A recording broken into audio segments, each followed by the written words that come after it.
Mr. Evans? Hey, this is Dr. Hickman. We're about to get started with the call meeting, okay? All right.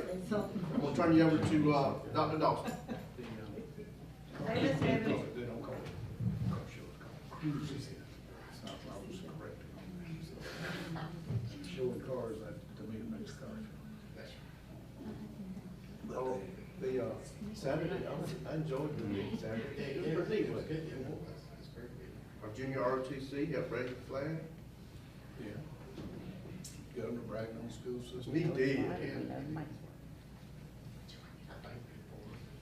He, Oh, okay. I didn't get close to that time. I love their airport, so. But I mean, stepped up, I'm speaking to well, Susan. they got, it's nice, and the real nice thing was the chairs. Did y'all do those? That's the nice. I didn't get going. Dang. I didn't make it Saturday, but I was there Sunday for the. That's a good layout. I mean, I think it's. Yeah, I really did not like it when they started building it, but it's grown on me, I can do it. Well, the Like inside is boil. the thing, I mean, outside. Like a boil? No, I'm Well, no, it reminds me of a hotel.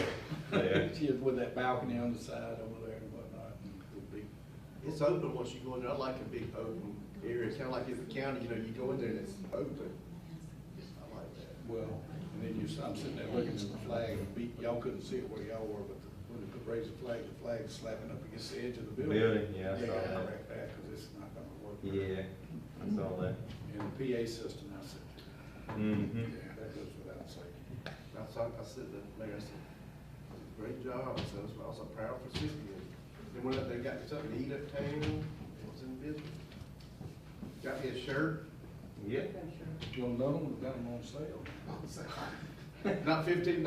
Oh, no. No, you got. You should have waited. You should have waited. I like that shirt. I need to bring, they are good, it's good material, real soft. I need to bring some to the next board meeting, see if I can get them sell, without be breaking the rules. I told you I said, they had to swap sizes. I thought, Yeah. oh, it looked like there's medium on me. I got an extra large, and it fit like a. And they make it large. You gotta make it large. But it wasn't, you wouldn't say it was too little, but I don't like to pull it on I me. got two, and it fits me like the one that's good. That's what I had to do. So. Not, I was thinking that'd be big, because it shrank. and the material's well, made out I of- did wash mine, It should and shrink. it didn't shrink. I think the material they made out of has no cotton. Is that right? That has no cotton? No cotton in it. Not have cotton. No, it has no cotton in it, because I read the label before I bought I'm gonna mine. start that.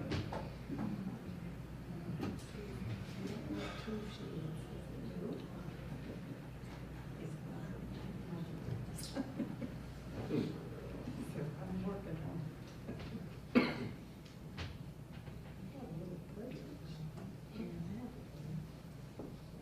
I did like a magazine that showed that round.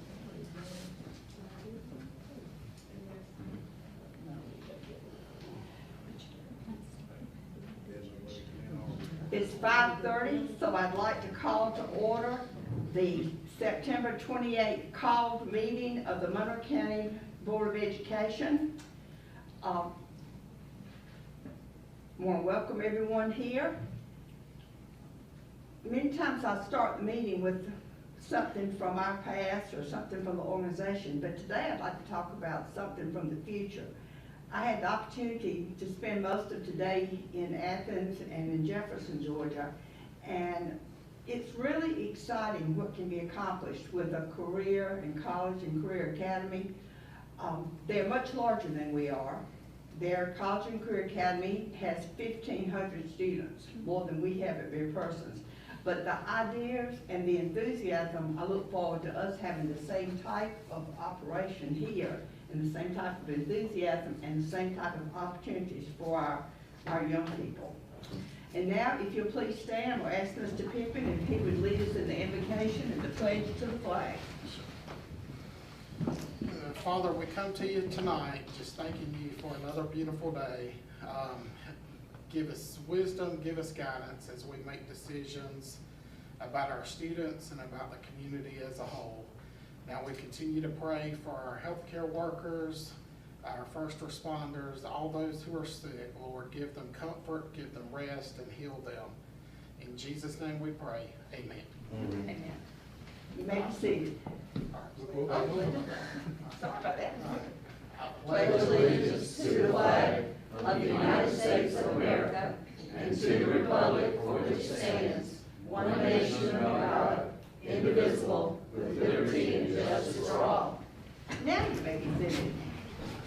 And you have to excuse me, that's the third time I've had a meeting open with the pledge to the flag today. The next item on the agenda is the approval of the agenda. Since this is a call meeting, the agenda items had to be advertised 24 hours in advance, and these were published 24 hours in advance, with the 3 business items being fundraiser requests, personnel actions, and COVID-19 protocols, which is the main reason we're having this meeting today, is we're going to revisit that given changes in the COVID situation. The chair would entertain a motion to approve the agenda. Move to approve. Mr. Head, is there a second? Second. Mr. Howard? All in favor of approving the agenda as presented, raise your right hand. Mr. Evans, do you approve the? Yes. Thank you. All right, the next item is the consent items. I think, Dr. Hickman, you've got some fundraiser requests. Yeah, we needed to get some done. Some of these are gonna be, starting before our next meeting. So we've got 2 from Hubbard Elementary and 2 from the middle school that we'd like to go ahead and get approved today for them to get started on those fundraisers. Move to approve. All right, okay, I was correcting the grammar on one of the words. Thank you. Motion by Mr. Head to approve, second by Ms. Bilderback. Is there any discussion? All in favor of approving the fundraiser request from the middle school in Hubbard, let me know by raising your hand. Mr. Evans, do you approve the fundraiser request? Yes. All right, thank you. Next is personnel actions. Mr. Daniel? Okay. Going to hand out the blue sheet, it has 2 items on it, and I will already tell you that I have found a correction, and I will make reference to that immediately.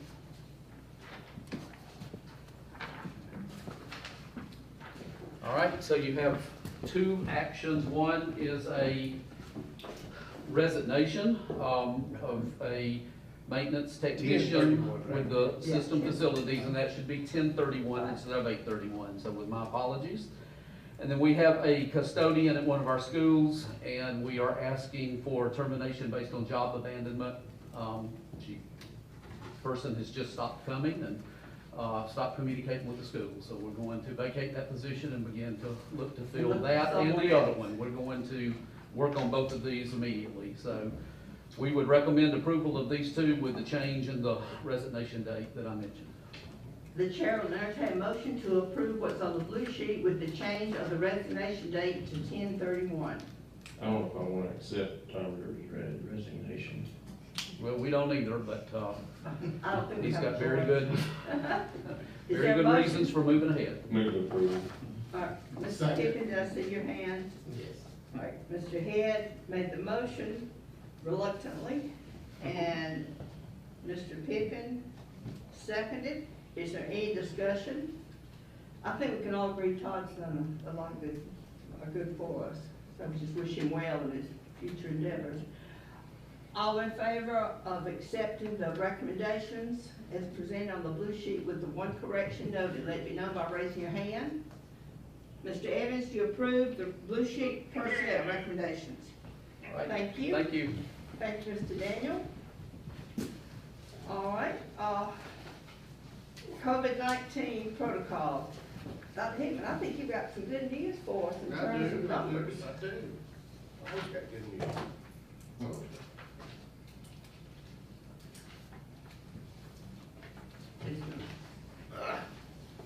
I'll get up here where y'all can, I'm gonna walk you through these Okay. numbers.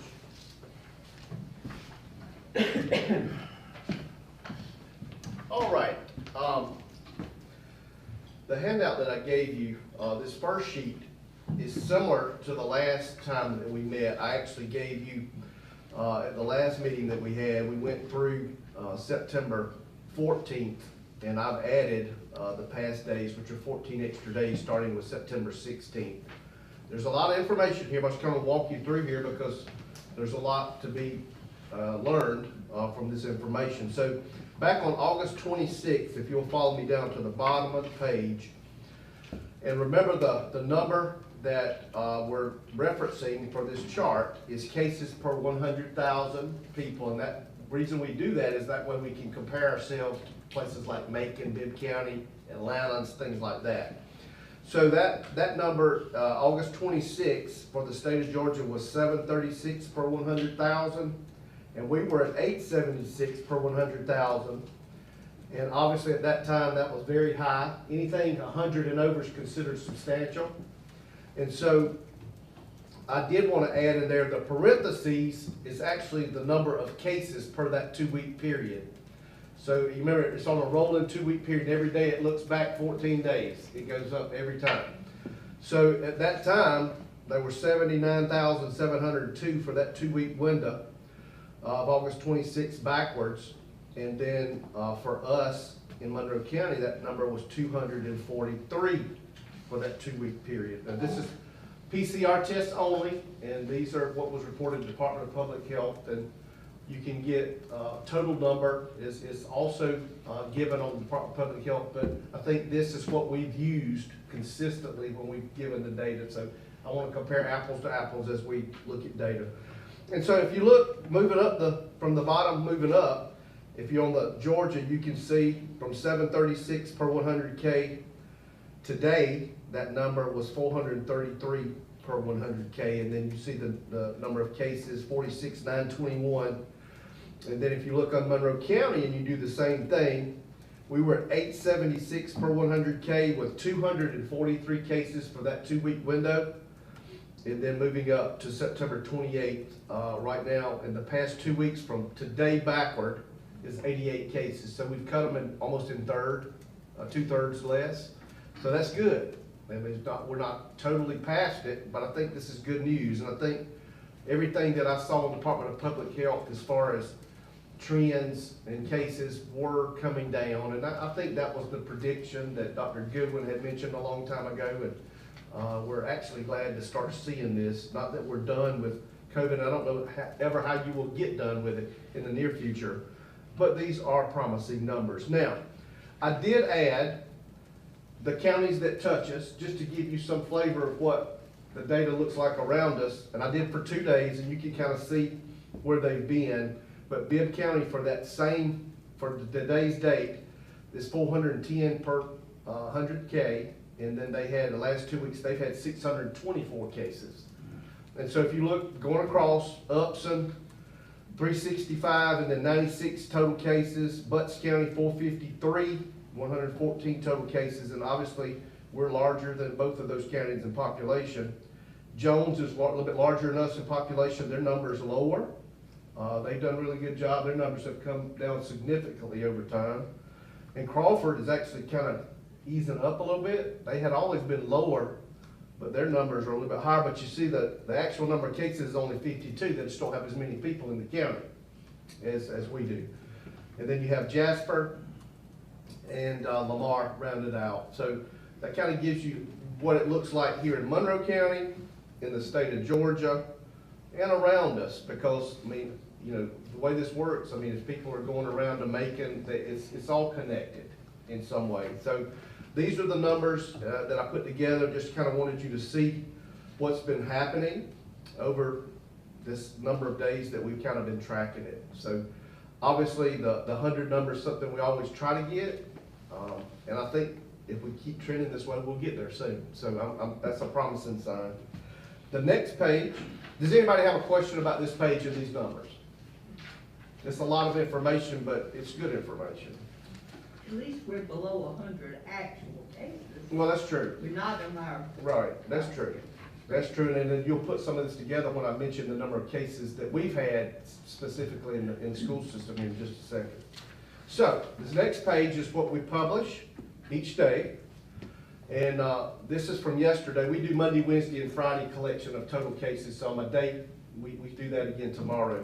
But on September 27th, these were our numbers, and this is the cases since August 2nd. So they're total cases in the school district. And if you'll go down under the total, we've had 391 student cases. 384 of those cases are back in school at this time. We've had 57 staff cases, and 49 of those are back on the job. Reported hospitalizations, we've had 3 kids, and they're back in school. And then we've had 4 adults, and some of those are still in the hospital. So just wanted you to be aware of what's going on there. Now, On the staff cases, is Barney included? he is not included in this Because he's number part- because it was, he's that's right, part-time. that's right. Now, how many deaths have you had on staff so far? Just Barney? David Carey last year and Barney Poole this year. Yeah. Too many, obviously. The cases since September 15th, so I kind of did a 2-week window myself. And so the number of cases that we've had since that date, we've had 13 positive student cases in 2 weeks. And then we've had 5. So of that 88, roughly, 13 of them probably were our kids. And or 5 of those being the staff. So 18 of that 88 probably came from the school system. That's kind of how I look at it. And so we're a big part of our community. We have about 27,000, between 27 and 28,000 people, and we serve 4,300 students about every day. So that kind of gives you an idea of how, because these numbers, over time they kind of average out, but you have spikes in different schools. We saw that through when we were working through this, like KB Sutton had it first, and their staff went down, they were able to work through it. And knock on wood, they've had a great last couple of weeks. And TG Scott has been clean for no cases for quite a while. And so there's some really good signs. We're really happy, and not saying that we're past it, but based on where we were in the middle of August, I think we're in a good place, a better place. I hate to say good place, better place.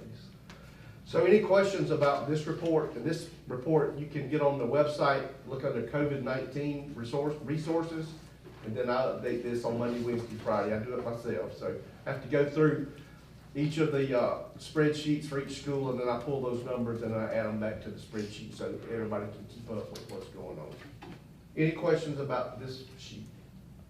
I don't have a question about the sheet, but I have a question. Okay. When are they gonna be able to go back in the lunchroom? Well, we had a meeting yesterday when I met with the principals, and I basically said to them, that question was asked, it's a good question, and I said, you really need to play it by your data. If your data says that you're pretty good and you're not having any cases, we can look at moving them back to their normal protocols, whether it's through recess or lunch. But I did give them that leeway because some of our buildings have upticks, and they have, you kind of have to, it goes by building, it's just been jumping. And right now, things are calm, and so we gave them the leeway at the building level to do that if their Because cases I are heard, down. talking to someone today that, it's getting really depressing when you don't have any interaction with adults. And it's just getting really hard on the teachers, and they are really crying for help. Okay. And we need to help them, and I've had several teachers say they. Well, if anybody's close, it would be them to be able to change that, because, She said they've had good, something they just- haven't had cases, so, Yeah. But you kind of don't, it's kind of one of these, when we talk about the protocols, you want to have none, but then again, you don't want you to go backwards. And so I think you just have to kind of do it in stages, and I've given them the leeway if they feel like we're at a place and they're at a place, and the staff, we don't have a lot of staff out, we can do that. Yeah, Yeah. because they usually go, just sit with their own class, right? Yeah. All right, typically at elementary they do, because you kind of have to be there with the kids when they eat, so. All right, the next page, if you flip over, and just to kind of let you know, I did have a Zoom meeting with all the directors and principals yesterday to talk about the data we just saw, to talk about how things are happening in the schools, what they're seeing, what they're feeling, what they're seeing from staff, what they're feeling from the kids. And we kind of worked together on putting together this, what you see here. There was some things I had in mind that we changed based on some input that I got from the principals, because they deal with it every day. And I try to give them a little bit of autonomy to talk with me openly about how things can be as good as possible at building level. So, the recommendations that we're bringing forward tonight, that the reason we're meeting, the first bullet says a highly recommendation of masking for staff and students in school and on buses. So that means we would take away that every child had to wear masking on the buses. Now, we still have some concern in that area, but Jake, we asked Jake to kind of poll his bus drivers, and I don't know that he got every one of them, but the consensus from who he polled they want the rules to be the same on the bus as they are for them in the school building, because it's hard to enforce mandated masking when they're not having to do it in the school building, which I understand that. And then we have some that are very concerned the other way, because we've got people that are in the hospital now, in the transportation department. We've had loved ones lost. So, but the majority, because of the enforcement issue, and really not a way to make that happen, kind of leaning toward the same recommendation that we have in the building. So that's why it's here. Jake, was that cover pretty much what we had talked about? And then the second bullet, highly recommend that unvaccinated staff and students 12 years and older receive the COVID-19 vaccination. We will work with DPH to set up schedules for willing staff and students, and we're still doing that for staff. We'll be working on not only this COVID-19 vaccination, we've got flu vaccinations coming up soon too, so we're scheduling that through Department of Public Health. This bullet didn't change, it's the same as it was last time. And the third bullet is the same, contact trace exposures within 6 feet for 15 minutes in the school setting, allowing parents the option to quarantine their child. We did talk about, one of the things that I thought about was maybe just going to one of the options, which would simplify it for some of the parents and children. But the principals felt like if we change the message now, which gives them 3 different options, you can, after the 5th day, you can test and come back on the 8th. And Dr. Goodwin and I have been emailing, and the question came up, well, if you don't have any symptoms, you can come back. Why would you have to show a test result to come back? And it's only because the parent chose that option. And then it's 10 days, and then you can come back on the 11th day if you're asymptomatic. And the final one that you choose is 14 days, and you can come back on the 15th day. And so we were going to just do the 10 days, so it will be kind of uniform. But both Dr. Finch and Dr. Yarber said, actually some of them take that option of the test so that they can lessen the amount of time that they're actually out. And a lot of parents are choosing to option their kids out. So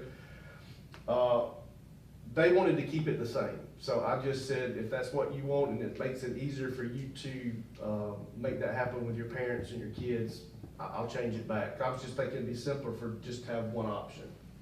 But he said he thought, Dr. Finch said he thought that he would get some pushback, because that pushes that 2 more days if they actually follow through on that option.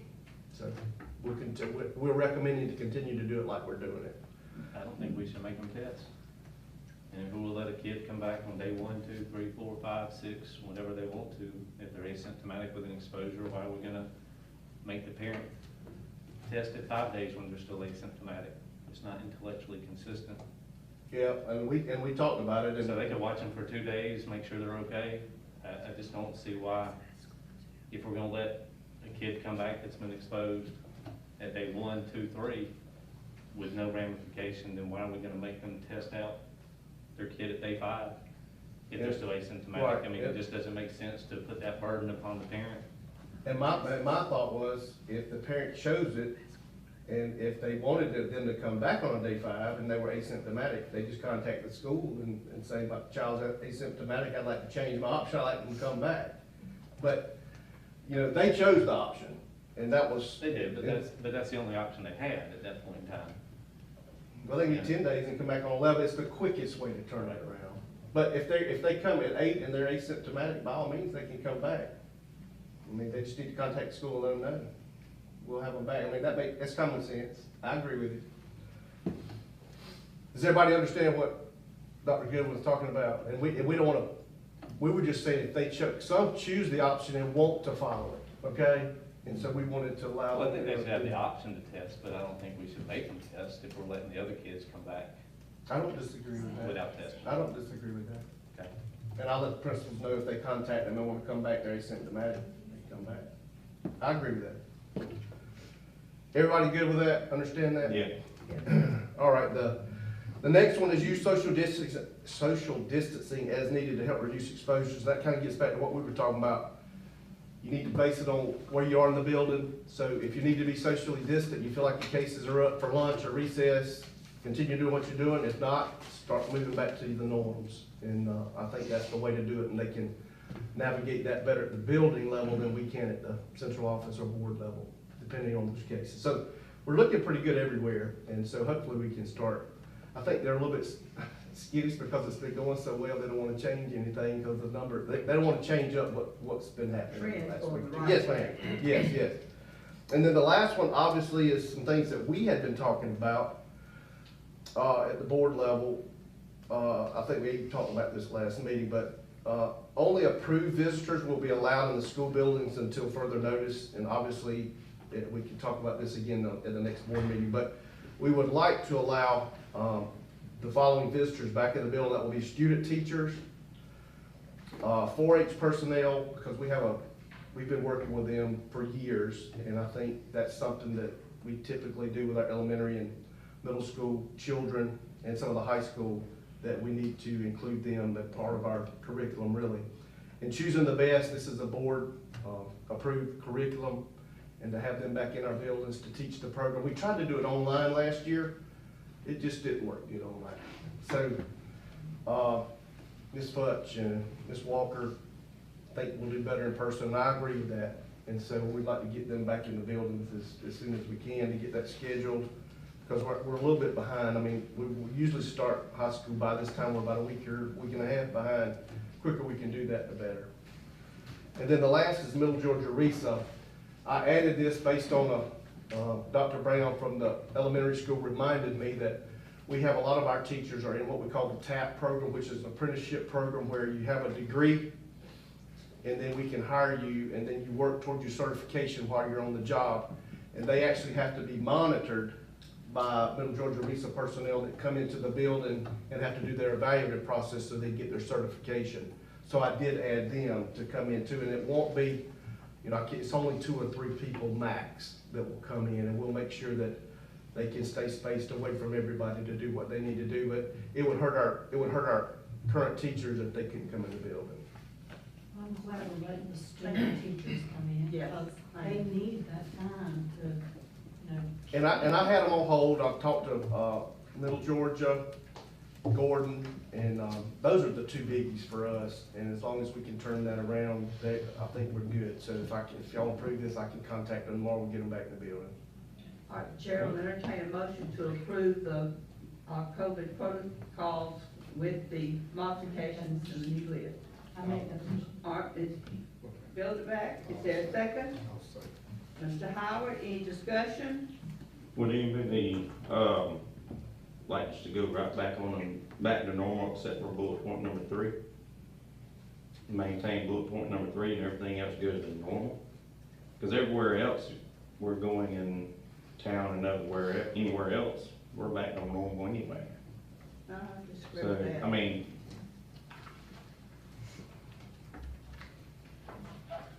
COVID's better, but it's not gone. It's not gone. it's never gonna go away. You're always gonna have the flu everywhere It's you gonna go. continue to get better from this point probably, until it spikes again. But, I mean, we admitted another person who can't read today. And we So it's a better thought than about it was. bringing that, but we just felt like a gradual movement of things to be careful as we could be. Since We we're showed trending this. in the right Right. way to, I mean, we sure wanna be, To relax. we sure wanna be back to normal. Believe me, our staff, our kids, and we do too. we just don't want it to turn the other way and send the wrong message for people not to be careful. I mean, this is the minimum that we can absolutely do. I mean, we have been following guidelines the whole time, so, I mean, we can at least do this bare minimum, which is recommend things. That's really all this is at this point. And then we get the information every other day, and we can certainly revisit these protocols at our October meeting. If the trend is still going, we might go in the right direction. We might relax a little more. Well, I mean, really, what is there left to relax? I mean, there's recommendations here, but there's no, I mean, there's nothing else. Relax and go back to normal. I'm relaxed now.